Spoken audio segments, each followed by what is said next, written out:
নির্বাচনের সময় এলেই একটা কথা খুব শোনা যায় তাই না, যে নেতারা দেশ বিক্রি করে দিচ্ছে।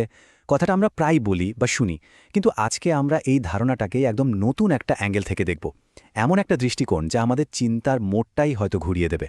তো চলুন শুরু করা যাক একটা সোজা সাপটা কিন্তু খুবই শক্তিশালী কথা দিয়ে। কথাটা হলো, নেতারা আসলে দেশ বিক্রি করে না। এই একটা লাইনই কিন্তু আমাদের এতদিনের পুরো ধারণাটাকে একেবারে ঝাঁকুনি দিয়ে গেল, তাই না?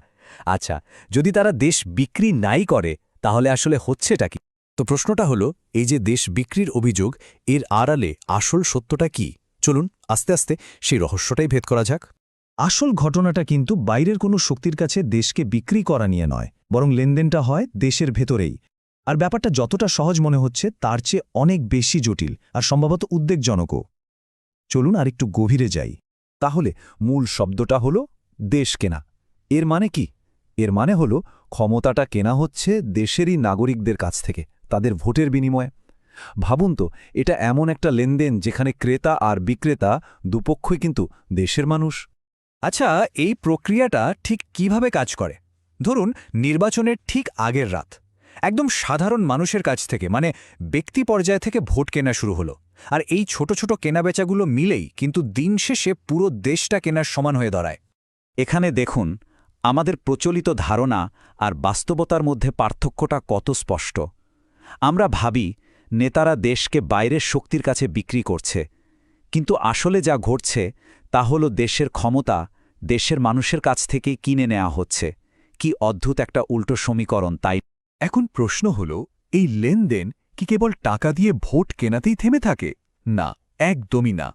ক্ষমতা নিশ্চিত করার জন্য এই খেলাটা আরও বড় আর মাঝে মাঝে বেশ ভয়ঙ্কর রূপও নেয়। চলুন দেখি কিভাবে। মানে যখন টাকা দিয়ে বা বুঝিয়ে সুঝিয়ে কাজ হয় না, তখন ক্ষমতা দখলের জন্য অন্য পথ ধরতে হয়, আরও আগ্রাসী পথ। আর ঠিক এখানেই সমীকরণটা আরও অনেক বেশি জটিল হয়ে ওঠে। তখন কি করা হয়? তখন ব্যবহার করা হয় পেশির শক্তি, দখল করা হয় ভোটকেন্দ্র, এমনকি দিনের ভোট রাতেই দিয়ে দেওয়ার মতো ঘটনাও ঘটে।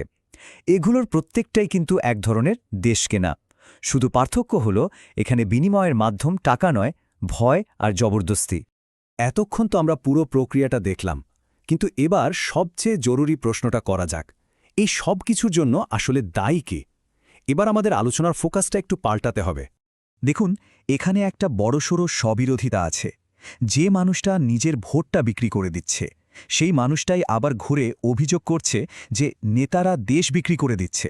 ব্যাপারটা কি একটু অদ্ভুত শোনায় না? এই প্রশ্নটা কিন্তু আমাদের নিজেদেরকেই করতে হবে। যদি একটা লেনদেনে একজন ক্রেতা থাকে, মানে নেতা, আর আরেকজন বিক্রেতা থাকে, মানে ভোটার, তাহলে দায়টা কি শুধু এক পক্ষের? শুধু ক্রেতাকে দোষ দিলেই কি সব সমস্যার সমাধান হয়ে যাবে? আর এখানেই আমাদের আলোচনার মূল সিদ্ধান্তটা চলে আসে।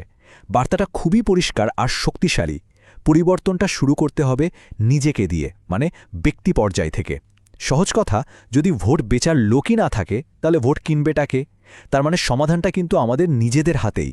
এই পুরো আলোচনা শেষে একটা প্রশ্ন কিন্তু থেকেই যায়। একটা ভোটের তাৎক্ষণিক মূল্য হয়তো কিছু টাকা হতে পারে, কিন্তু এর আসল দীর্ঘমেয়াদী মূল্যটা ঠিক কত?